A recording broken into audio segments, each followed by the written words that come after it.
কি পড়তে বসলে শুধু রিলস দেখতে মন চায়, আর একবার রিলসে ঢুকে গেলে আর বের হওয়ার নাম থাকে না?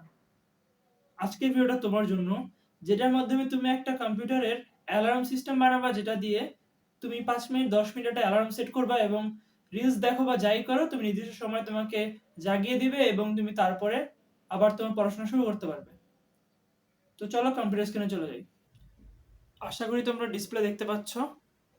অ্যালার্ম ক্লকটা বানানোর জন্য আমাদের দুইটা লাইব্রেরির প্রয়োজন হবে। তো আমরা প্রথমে লাইব্রেরিগুলো ইনস্টল করে নিই। আমাদের একটা লাইব্রেরির নাম হলো অডিও প্লেয়ার। তো আমরা লিখবো পিপ ইনস্টল অডিও প্লেয়ার। আরেকটা লাইব্রেরি লাগবে, সেটা হলো টাইম। টাইম বিল্ট ইন পাইথনের সাথে থাকে, তাই আমাদের ইনস্টল করার প্রয়োজন নাই। এবার আমরা একটা ফাইল ক্রিয়েট করব। ফাইলের নাম দিব alarm.py। অ্যান্ড আমাদের একটা আমরা অডিও প্লে করার জন্য, অর্থাৎ আমাদের অ্যালার্ম বাজার জন্য যে একটা অডিও দরকার, আমি অলরেডি ডাউনলোড করে রাখছি। আমি প্লে করে শোনাচ্ছি। আশা করি তোমরা শুনতে পাইছো। এই অ্যালার্মটাই আমাদের প্লে হবে যখন আমাদের টাইমার শেষ হবে। আমরা প্রথমেই অডিও প্লেয়ার থেকে অডিও প্লেয়ারটাকে ইম্পোর্ট করব। এর জন্য লিখব ফ্রম অডিও প্লেয়ার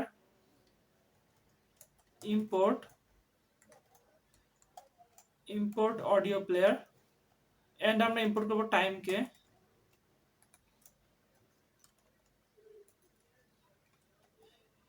এবার আমরা আমাদের প্রোগ্রাম লিখে শুরু করব। প্রোগ্রাম লেখা শুরু করার জন্য আমরা একটা ফাংশন ক্রিয়েট করব def alarm নামে। দেন আমরা ইনপুট হিসেবে নিব সেকেন্ড। এবার আমরা একটা ভেরিয়েবল নিব কাউন্টার নামে, যে ভেরিয়েবলের মধ্যে আমরা মূলত আমাদের টাইমটাকে স্টোর করব। তো আমরা নিলাম কাউন্টার এবং এটার ভ্যালু দিয়ে দেবো 0। এবার আমরা একটা while লুপ নিব, while, এন্ড আমরা এখানে চেক করব যে আমাদের টাইমারটা কত সেকেন্ড হয়েছে। যার কারণে আমরা লিখব কাউন্টার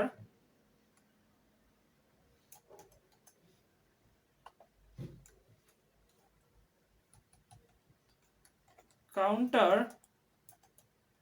যদি ছোট হয় সেকেন্ডের থেকে, অর্থাৎ আমরা যে ইম্পোর্ট নিয়েছিলাম সে সেকেন্ড, তাহলে আমরা বুঝবো আমাদের এখনো সেকেন্ডটা কমপ্লিট হয় নাই। আমরা প্রথমে চেক করব আমাদের কত সেকেন্ড বাকি আছে। এই জন্য একটা ভেরিয়েবল নিব টাইম লেফট নামে। এর মধ্যে লিখবো সেকেন্ড, অর্থাৎ সেকেন্ডের মধ্যে আমরা যত সেকেন্ড চাইছিলাম বা যতটা টাইম চাচ্ছি সেটা সেকেন্ডের মধ্যে আছে। এটা থেকে বিয়োগ করব আমাদের কাউন্টারটাকে, অর্থাৎ প্রতি সেকেন্ডে এক এক করে কাউন্টার প্লাস হবে। এবার আমরা টাইমটাকে প্রিন্ট করব। প্রিন্ট করে লিখব প্রিন্ট, দেন আমরা এর ভিতরে গিয়ে লিখব জাস্ট নরমালি এফ স্ট্রিং নিব। নেওয়ার পরে এর ভিতরে সেকেন্ড ব্র্যাকেট দিয়ে এভাবে লিখব টাইম লেফট। ওকে, আমরা লিখব এত সেকেন্ড লেফট। আমাদের সেকেন্ডটা শো করানো শেষ। এবার আমরা যেটা করব, আমাদের তো অবশ্যই 1 সেকেন্ড ওয়েট করাতে হবে। এই জন্য আমরা টাইম লাইব্রেরিটা নিয়েছি। তো আমরা লিখব টাইম ডট স্লিপ, অর্থাৎ আমি স্লিপ ফাংশনকে কল করলাম এবং এর ভিতরে আমি দিয়ে দিব 1 সেকেন্ড, অর্থাৎ আমাদের প্রতি 1 সেকেন্ডের জন্য প্রোগ্রামটা স্টপ থাকবে। দেন আরেকটা কাজ করবে, সেটা হলো কাউন্টার। কাউন্টার আমি লিখব ইকুয়ালস টু কাউন্টার প্লাস, অর্থাৎ প্রতিবার আমাদের while লুপ চেক করবে যে আমাদের কন্ডিশন ট্রু হচ্ছে কিনা। ট্রু হলেই আমাদের টাইম লেফটে আসবে, এসে আমাদের কাউন্টারটা বাদ দিবে, দিয়ে যত সেকেন্ড থাকবে সেটা আমাদের প্রিন্ট করবে। দেন আমার 1 সেকেন্ডের জন্য প্রোগ্রামটা স্টপ হবে এবং কাউন্টারে 1 প্লাস করে দিবে। তো এটি আমাদের মেইন প্রোগ্রাম। এবার আমরা বাইরে যাব। বাইরে যাওয়ার পর আমরা অ্যালার্ম ফাংশনটাকে কল করব। কল করার পর আমি ফর এক্সাম্পল আপাতত 10 সেকেন্ড দিয়ে দিলাম। এবার আমরা তো শুধু এতক্ষণ যেটা করলাম সেটা হলো অ্যালার্মটাকে বানালাম, কিন্তু আমরা এখনো কোনো প্লে সাউন্ড অ্যাড করি নাই। কিংবা আমরা যখন একটা প্রিন্ট ফাংশন ইউজ করি, আমরা দেখি যে লেখা একটার উপর একটা প্রিন্ট হতে থাকে, যেটা টার্মিনালে দেখতে খুবই খারাপ লাগে। তো আমরা যেটা করব, আমরা এক লাইনের মধ্যে যেন লেখাটা আসে সেটাও করব। তো আগে আমরা একটু টেস্টের জন্য জাস্ট প্লে সাউন্ডটা করে দেখি। তো এই জন্য আমরা লিখবো অডিও প্লেয়ার ডট, এর জন্য আমরা অডিও প্লেয়ারকে কল করব। অডিও প্লেয়ার, দেন এর ভিতরে আমরা ফাইলটার নাম দিয়ে দিব। আমাদের ফাইলের নাম হলো audio.mp3। এন্ড আমরা এটাকে প্লে করে দিব। এর ভিতরে আমরা একটা ভেরিয়েবল আছে, ভেরিয়েবলটার নাম হলো ব্লক। আমরা এটাকে ট্রু করে দিব। ব্লক হলো গিয়ে অর্থাৎ আমাদের যতক্ষণ অডিওটা প্লে হবে ততক্ষণের জন্য এটা ব্লক অবস্থায় থাকবে, অর্থাৎ এটা বন্ধ করা যাবে না এবং কোনো পপআপ স্ক্রিন আসবে না। কিন্তু যদি আমরা ফলস করি তাহলে আমরা চাইলে 1 সেকেন্ড 2 সেকেন্ড পর বন্ধ করতে পারবো। আচ্ছা, এবার আমরা জাস্ট টেস্টের জন্য প্লে করব। প্লে করার আগে আমি এটা 5 সেকেন্ড করে দিই, কারণ 10 সেকেন্ড অনেক বেশি সময় হয়ে যায়। তো আমি জাস্ট নরমালি প্লে করি। এই দেখো 5 4 3 2। এই যে আমাদের এখানে লেখাগুলো যেমন একটার পর একটা প্রিন্ট হচ্ছে, আশা করি তোমরা সাউন্ড শুনতে পাচ্ছ।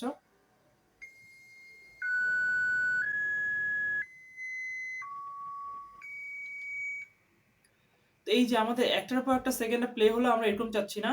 আমরা চাচ্ছি আমাদের ফুল টার্মিনালটা ক্লিন হয়ে যাবে এবং শুধু টেক্সটটা থাকবে, অর্থাৎ কয় সেকেন্ড করে হচ্ছে এক লাইনে। তো এবার আমরা ওইটা করব। ওইটা করার জন্য আমরা যেটা করব, আমাদের ছোট্ট একটু কাজ করতে হবে। তো আমরা দুটা ভেরিয়েবল ক্রিয়েট করব, নাম দিব ক্লিয়ার। দেন এর ভিতরে আমরা একটা স্ট্রিং ভ্যালু দিব। স্ট্রিং ভ্যালুটা হলো এরকম যে /033 থার্ড ব্র্যাকেট এর প্রথম অংশটা প্লাস এর ভিতরে দিব বড় হাতের জে। ওকে, এটা একটা ভ্যালু। আমরা আরেকটা ভ্যালু দিব, এটার নাম দিব ক্লিয়ার এন্ড রিটার্ন /003 আবার থার্ড ব্র্যাকেটের প্রথম অংশটা এবং এইচ। আচ্ছা, আমি এই ক্লিয়ার একটু মিস্টেক আছে, আমি এখানে একটা ট্রু হবে। ওকে, তো এটা হলো আমাদের ভ্যালু। এবার বলি এটা আমাদের কাজ কি।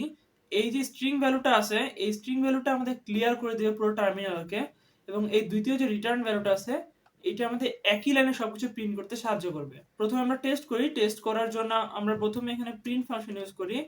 দেন এর ভিতরে আমি শুধুমাত্র ক্লিয়ারটাকে টেস্ট করব। এবার দেখবো আমাদের প্রোগ্রামে কি ধরনের প্রভাব পড়ে। এই যে আমাদের উপরে যে লেখাগুলো ছিল এগুলো কিন্তু সব গায়েব হয়ে গেছে, এবং আমাদের পথে 1 2 3 যেটা আছে আমাদের টাইম ওয়াইজ আসতেছে সেকেন্ড গুলা। তো আমরা এরকম চাচ্ছি না, আমাদের এটা যেমন ক্লিয়ার হয়েছে, আমরা চাচ্ছি যে এর এক লাইনে সব লেখাগুলো আসুক। তো এটার জন্য আমাদের যেটা করতে হবে, আমরা তো প্রথমে ক্লিয়ার ফাংশনটা ইউজ করলাম। এবার আমরা আরেকটা কাজ করব। এই যে স্ট্রিং আছে না, স্ট্রিং এর ভিতরে আমরা আরেকটা সেকেন্ড ব্র্যাকেট নিব। সেকেন্ড ব্র্যাকেটের ভিতরে আমরা ক্লিয়ারটাকে কল করে দেব, ক্লিয়ার এন্ড রিটার্নটাকে। তাহলে আমাদের প্রোগ্রাম কমপ্লিট হয়ে যাবে। এবার আমরা প্লে করে দেখি। এই যে দেখো আমাদের ক্লিয়ার হয়ে গেছে। আচ্ছা, আমাদের এখানে একটা ছোট একটা এরর চলে আসছিল।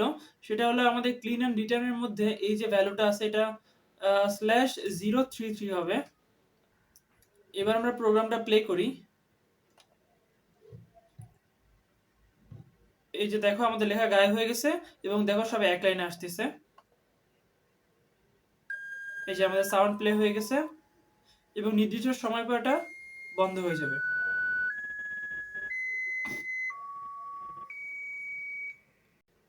তোমরা চাইলে এই ফাংশনটা ব্যবহার করে তোমরা এটাকে আরো অ্যাডভান্স লেভেলে করতে পারো, এবং তোমরা যদি চাও এটা আমি জিইউআই অর্থাৎ ইউজার ইন্টারফেসের সাথে করি, তুমি আমাকে জানাতে পারো কমেন্টের মাধ্যমে।